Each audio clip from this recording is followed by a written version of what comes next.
जय हिंद दोस्तों। आज की इस वीडियो में हम समांतर श्रेणी या श्रेणी, जिसको हम लोग शॉर्ट में एपी बोलते हैं, ये वाला पढ़ने वाला है। देखिए आखिर समांतर श्रेणी होता है क्या। इसी में देखिए श्रेणी या श्रेणी मतलब कोई सीरीज है, ये समान अंतर मतलब कोई सीरीज में समान अंतर रहता हो तो समांतर श्रेणी में। इसको एग्जांपल से समझते हैं। एग्जांपल हम क्या लिए, ये 4 लिए, 6, 8, 10, 12। ठीक है, तब देखिए समान अंतर और श्रेणी में होना चाहिए। एक श्रेणी है यानी एक संख्या का सूची है, ठीक है, या सीरीज है। इसको सीरीज आप लोग ज्यादा समझते हैं, तो ये हमारा एक संख्या का सीरीज है। अब ये देखना कि समांतर श्रेणी है कि नहीं। तो देखिए क्या समांतर श्रेणी आखिर होता है क्या, अपना शॉर्ट भाषा में देखते हैं कि इसमें एक निश्चित संख्या जुटते चला जाता है। जैसे यहाँ पे देखिए ये देखो, यहाँ +2 हुआ, यहाँ पे भी +2 हुआ, यहाँ पे भी +2 हुआ, यहाँ पे भी +2।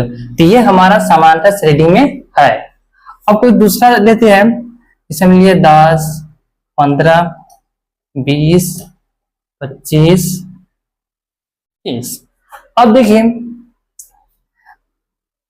यहाँ +5 हुआ, यहाँ भी +5 हुआ, यहाँ भी +5 हुआ और यहाँ भी +5 हुआ। तो ये हमारा समांतर श्रेणी एपी में ये है।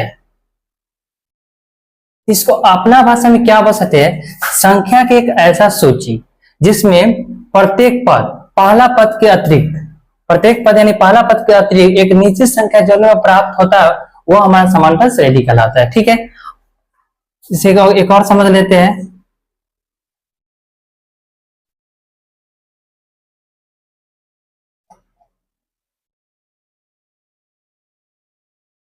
अब ये देखिए क्या एक संख्या का सीरीज है, एक संख्या का सूची। ठीक है, एक हमारा संख्या का सीरीज है। ठीक है, अब देखना ये समांतर सीरीज में है कि नहीं, यानी समांतर श्रेणी में है कि नहीं।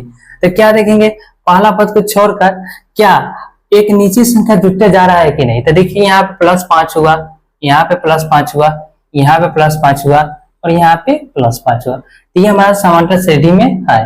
अगर यही अगर यहाँ पे रहता 4, 7, 10, 12, अब बोलती है समांतर श्रेणी में है कि नहीं। कैसे चेक करते हैं कि देखिए यहाँ से क्या प्लस हो रहा है, 3, यहाँ भी 3 प्लस हुआ, लेकिन यहाँ पे हमारा 2 प्लस हुआ। तो क्या एक समांतर श्रेणी है। देखिए समांतर नाम में भी है समान अंतर।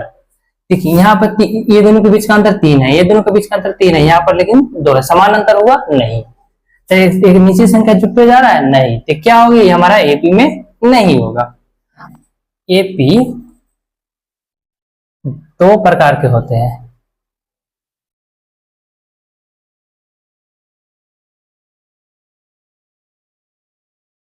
ठीक है, पहला क्या आता है, परिमित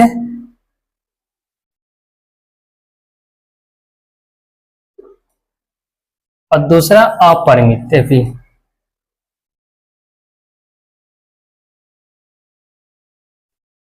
एपी आखिर होता क्या है, जैसे हम लिए 4, 6, 8, 10 और इसी का अगर 4, 6, 8, 10 और ये हमारा चलते चला जाएगा, यहाँ पे फिक्स है कि यहाँ तक ही स्टॉप हो गया है। तो ये हमारा परिमित है, ये हमारा अपरिमित है। ठीक है, चलिए अब एपी के बारे में थोड़ा और जानते हैं। देखिए पहले हम एक एपी लिख लेते हैं।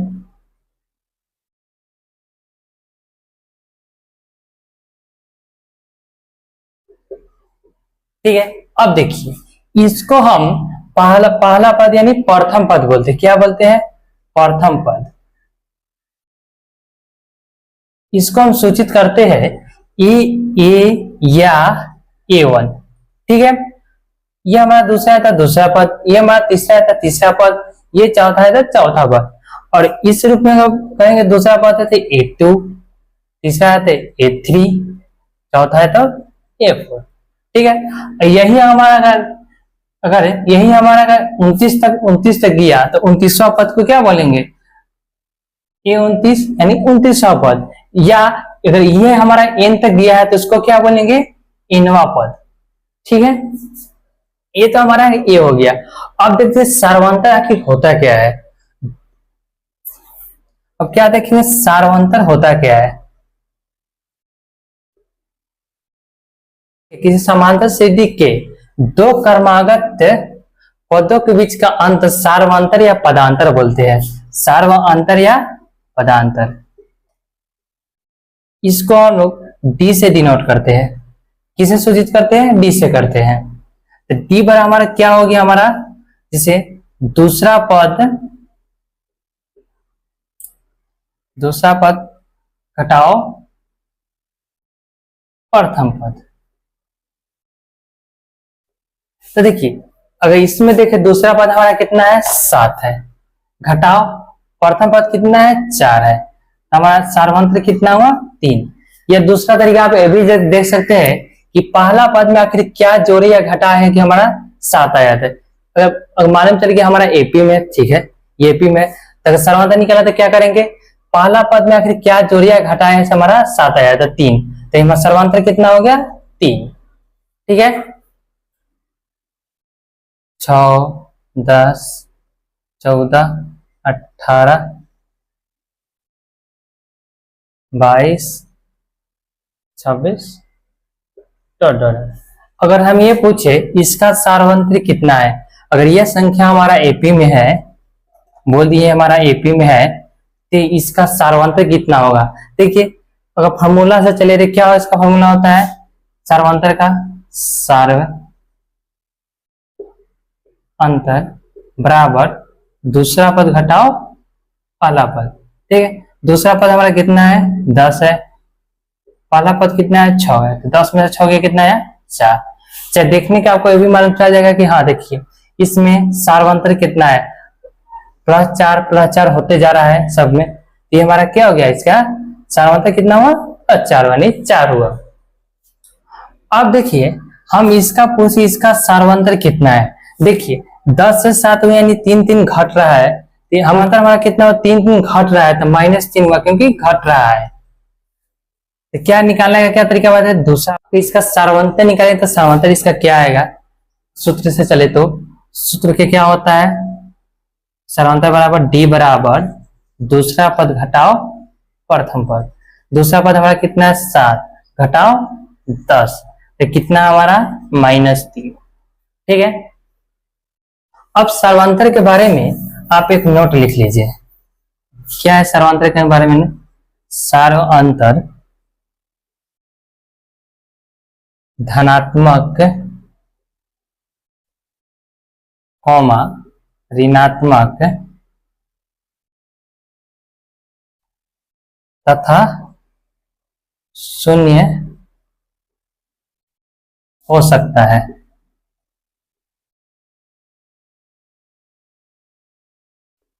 ठीक है, जैसे में अगर धनात्मक ऋणात्मक शून्य के बारे में बात करें तो देखिए एग्जाम्पल लेते हैं पहले 2, 4, 6।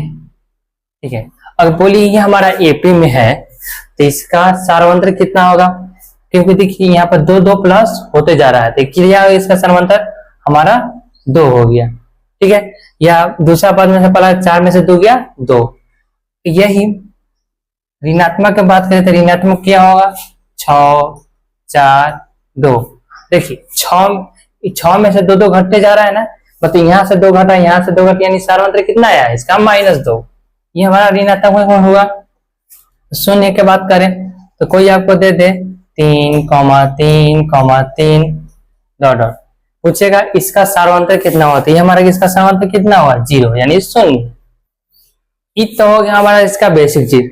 अब देखिए अगर ऐसा एपी, यह हमारा एपी में, ठीक है, दे दे कि इनवा पद निकाले। ठीक है, इनवा पद निकाले तो इसका एक फॉर्मूला क्या होता है? a plus n-1 into D. देखिए जहां n बराबर क्या होता है? इनवा पद। अगर मान लो इनवा पद के बराबर हम पूछ दिए यहाँ पर 29वां पद ज्ञात कीजिए, तो n की जगह क्या आ जाएगा? 29, यानी 29वां पद हमको निकालना है। तो देखिए a क्या? a कितना होगा? 4, प्रथम पद कितना होगा? 4 प्लस n कितना? 29वां बोला है ना, तो n की जगह 29 -1, और सार्वंत्र कितना है? +3 है ना, क्योंकि 3 जुट रहा है ना, यहाँ पे गुना का चिन्ह होगा, चाहे गुना नहीं है तो ब्रैकेट है तो गुना की बात होगा। ठीक है, अब देखिए 4 प्लस 29 में से गया 28, यहाँ पर 3 दे दिया, आप गुना में कंफ्यूज मत होइएगा। 4 प्लस 28 दिया कितना होगा 84, 84 4 कितना हुआ 88। अब देखिए अब समस्या के फॉर्मूला आया कहां से है, ठीक है। अब देखिए फॉर्मूला आया कहां से है, यहाँ पे हम छोटी चीज से समझते हैं, 4 6 8 10, ठीक है। देखिए प्रथम पद तो ठीक है, प्रथम के पद के बाद से क्या होता है, वो एक नीचे संख्या जुटते चला जाता है। जैसे देखिए 4 है, ठीक है, यहाँ पे +2 हुआ, यहाँ पर 6 है ना, यहाँ पे हमारा +2 हुआ, फिर +2 हुआ और फिर +2 हुआ। अब देखिए डायरेक्ट हम इसको ऐसा नहीं कर सकते हैं कि जैसे मान लीजिए ये प्रथम पद है, ये हमारा क्या है चौथा पद है,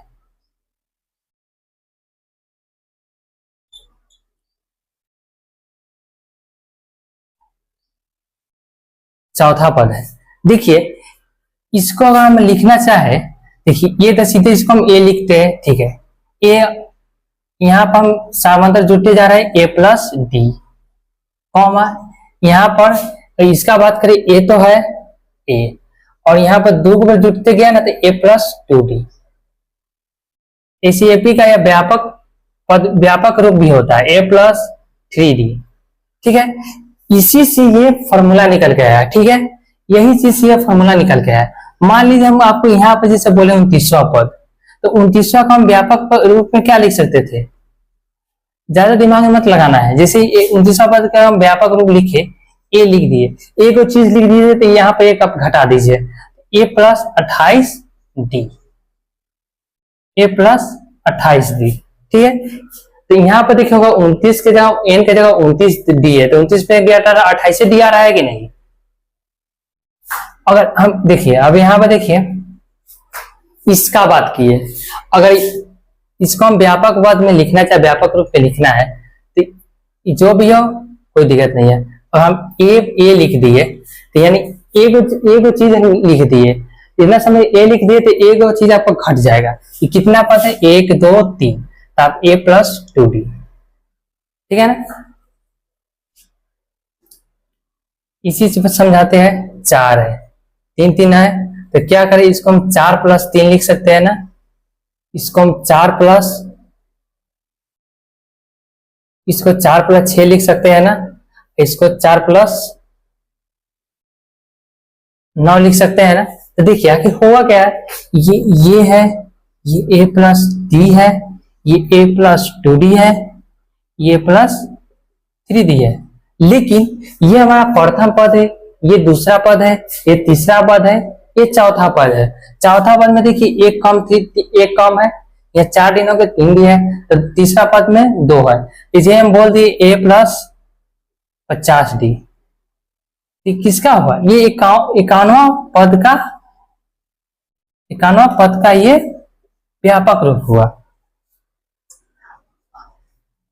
तो ये फॉर्मूला इसी से निकल गया है। तो कैसे निकला है, ए प्लस, ठीक है, n-1 इंटू डी।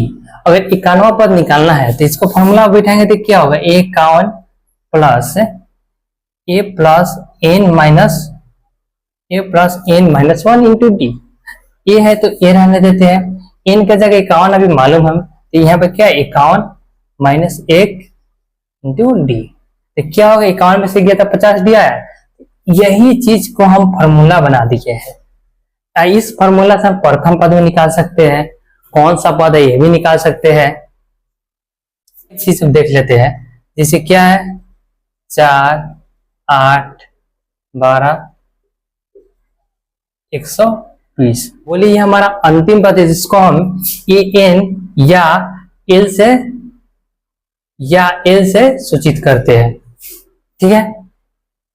समांतर श्रेणी के कुछ फार्मूला के बारे में बात कर लेते हैं। देखिए पहला फार्मूला क्या पूछता है कि आखिर सार्वंतर यानी डी क्या होता है, इसको हम नोट करते चलिए। सार्वंतर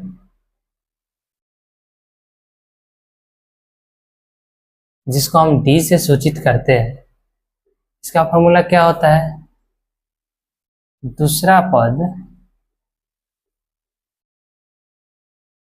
माइनस प्रथम पद, जिसको हम A2 माइनस A1 भी बोलते हैं। ठीक है, अब आता है nवां पद, यानी ये फॉर्मूला आता है A plus n minus 1 into T. तीसरा में आता है पदों का योगफल बना। पदों का योगफल देखिए क्या आता है, पदों का योगफल,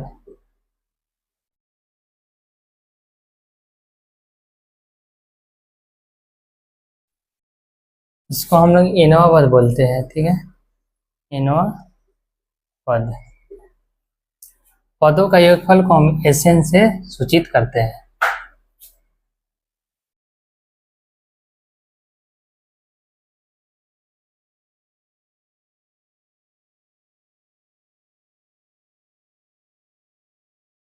जहां पर आपको हम समझाए थे कि देखिए n बराबर क्या हुआ, nवां पद, जिसे हम एपी लेके समझते हैं, जैसे 2 4 6 8 डॉट डॉट।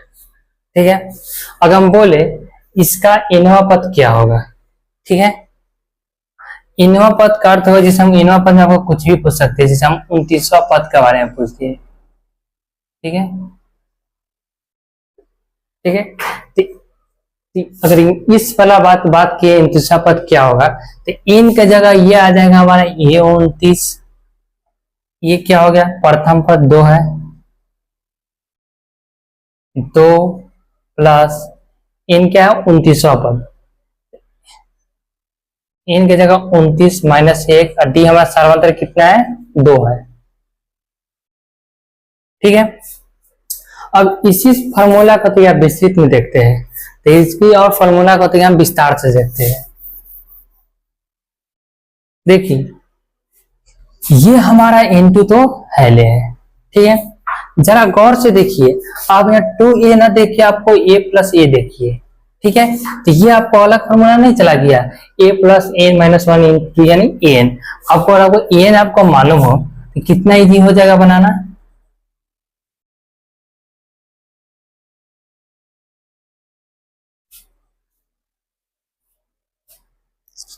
और an को हम अंतिम पद भी बोलते हैं, तो क्या होता है N2 a प्लस एल। ठीक है, अब देखिए, अब एपी का एक बहुत मेन पहलू पर बात करते हैं, एपी का आखिर व्यापक पद ये सब होता क्या है। सबसे पहले हम एपी की लिख लेते हैं 4 6 8 10 12 डॉट डॉट। ठीक है, अगर इसका हम लास्ट का भी लिखे 26, अगर यहाँ तक स्टॉप है, तो देखिए ये वाला लास्ट है ना, इस अगर बात करिए कौन सा अभी तक परिमित एपी, तो ये वाला जो लास्ट है तो इसको क्या बोलते हैं, इनवा पद, या इसको इनवा पद या इसको एल से सूचित करते हैं। अब हम निकाले नहीं कि कौन सा पद है, तो नहीं निकाले तो इसको हम इनवा पद बोल देते हैं, या अंतिम पद है तो इसको एल से सूचित करते हैं। ठीक है, अब देखिए व्यापक रूप के बारे में बात कीजिए। सबसे पहले हम अगर बात किए, ये हमारा पहला पद है। ठीक है, पहला पद है A1, ए से भी सूचित करते हैं। दूसरा पद है A2, तीसरा पद है A3, चौथा पद है A4। ठीक है, आखिर ये निकला कैसे है, अब हम बच्चे की तरह चल रहे हैं। ठीक है, ये ए ठीक है, प्रथम हम समाधान से बता देना, एक ऐसा सीरीज होता है जिसमें प्रथम पद प्रत्येक पद यानी प्रथम पद के अतिरिक्त एक निश्चित संख्या जुटते चला जा रहा है। तो देखिए यहाँ पे +2 +2 +2 होते जा रहा है ना, तो यहाँ पे ए है तो ए है। ठीक है, अब यहाँ पे a प्लस 2 हुआ है, यानी a प्लस डी हुआ है। सर्वांतर जो इवन का बीच का अंतर है सबसे बड़ा सर्वांतर होता है, इसको हम डी से सूचित करते हैं। इसको a प्लस 2d बोल सकते हैं। क्यों, क्योंकि देखिए 4 है। ठीक है, यहाँ पर +2 हो गया है ना, ये 2 दूनी 4 यानी 2d। इसको चौथा पद को a प्लस 3d। यही अगर हम 20वां पद की बात करें तो 20वां पद को क्या लिखेंगे, a प्लस 19d। तीसरा पद बोले, 30वां पद बोले तो 30 से एक कम क्या होगा 29, तो a प्लस 29 t, क्योंकि आपका एक स्थान तो यही ले रहा है ना, ठीक है। अब हमको पता ही है, जांच कीजिए, कुछ संख्या लिख रहा है ये एपी में है कि नहीं, ठीक है।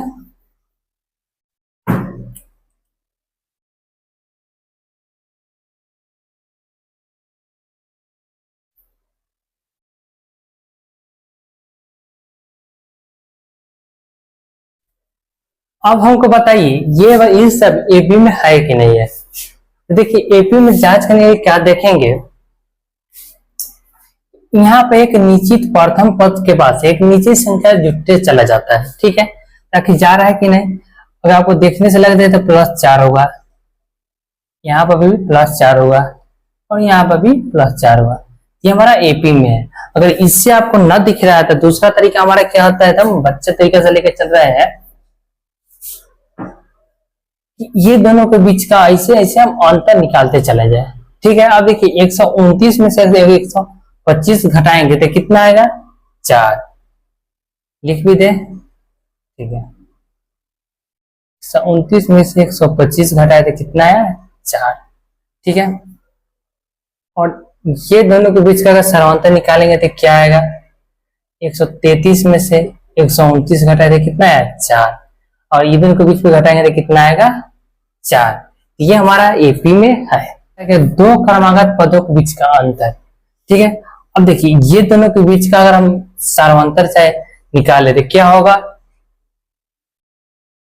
-425 में से अगर हम घटाओ -225 की है, देखिए माइनस माइनस क्या हो गया प्लस, हम प्लस लिख दें,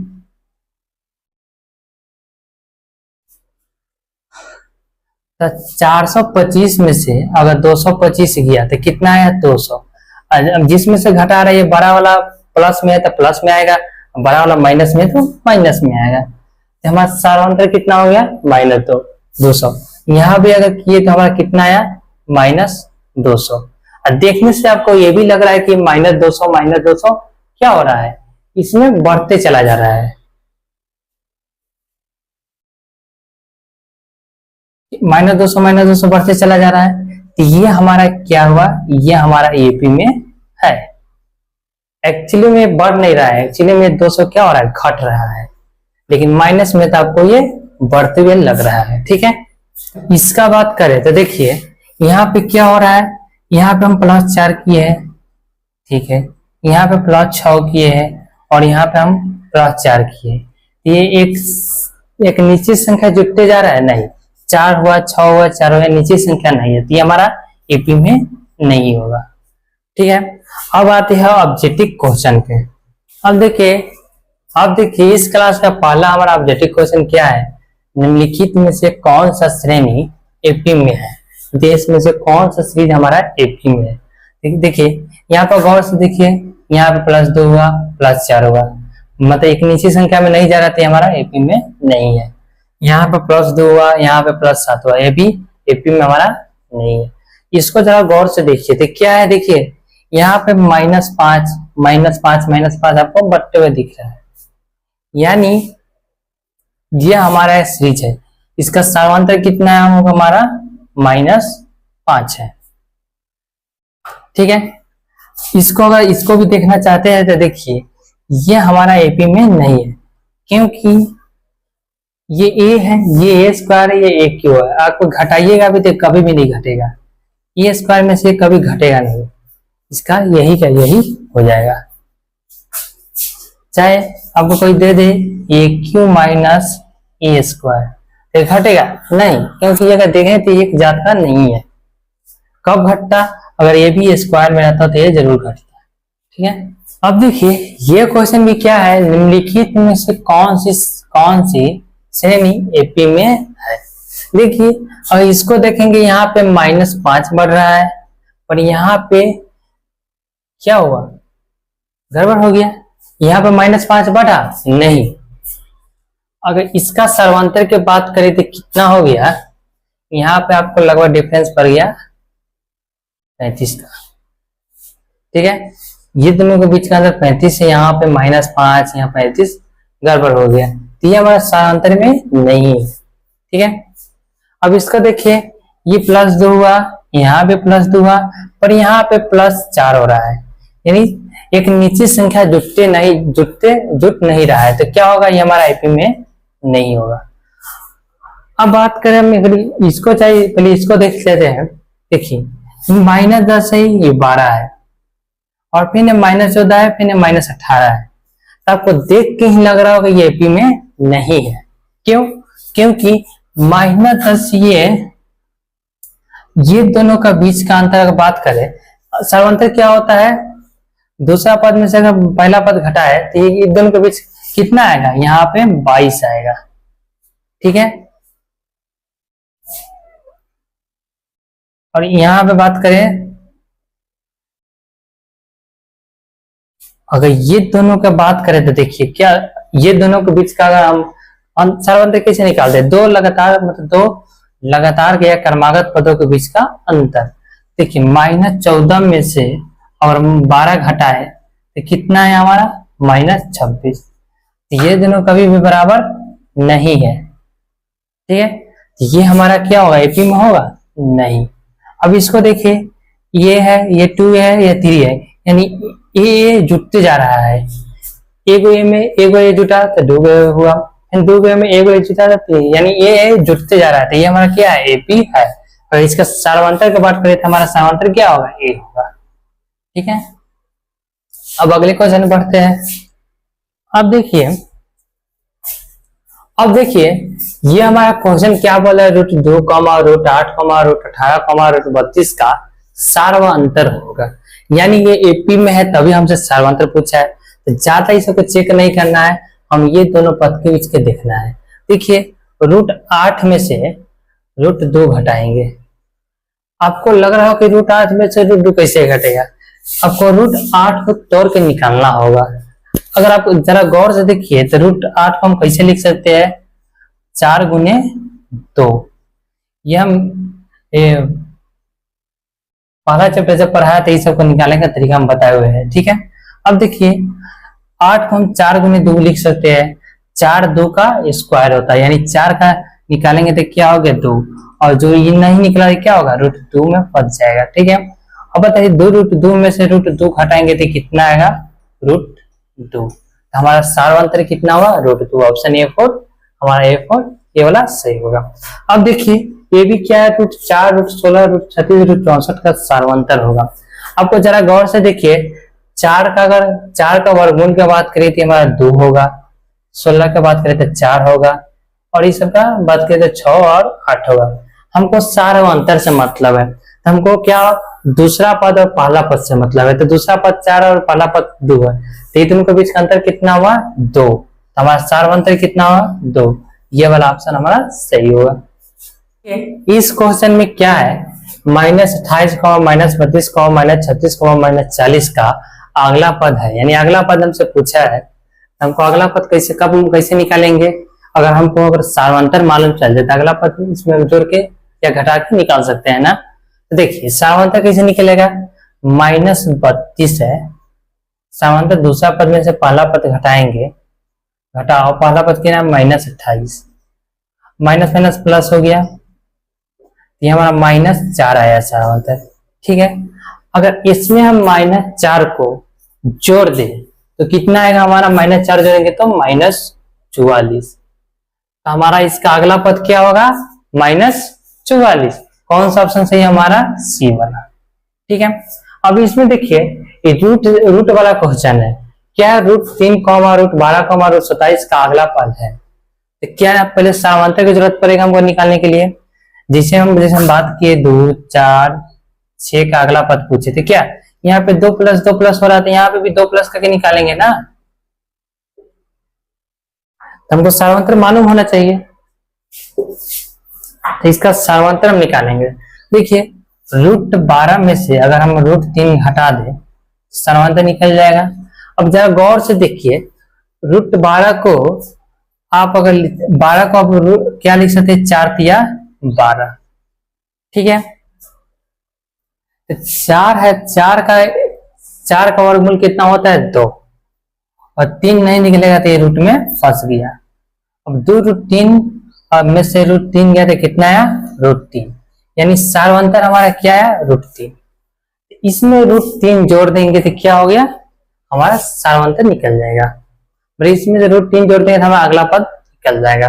तब कुछ 27 देख के लगना चाहिए, 27 को कितना होता है, 9 तिया 27, यानी 3√3 है, और 3√3 में √3 जोड़ेंगे तो क्या आएगा, 4√3।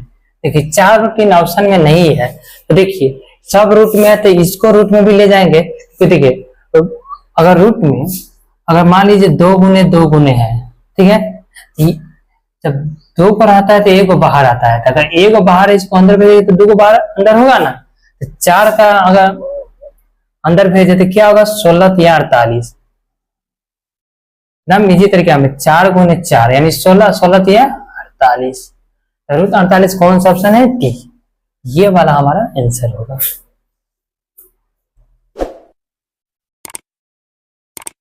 दोस्तों आज के वीडियो में इतने, अगले पार्ट में आपसे मिलेंगे।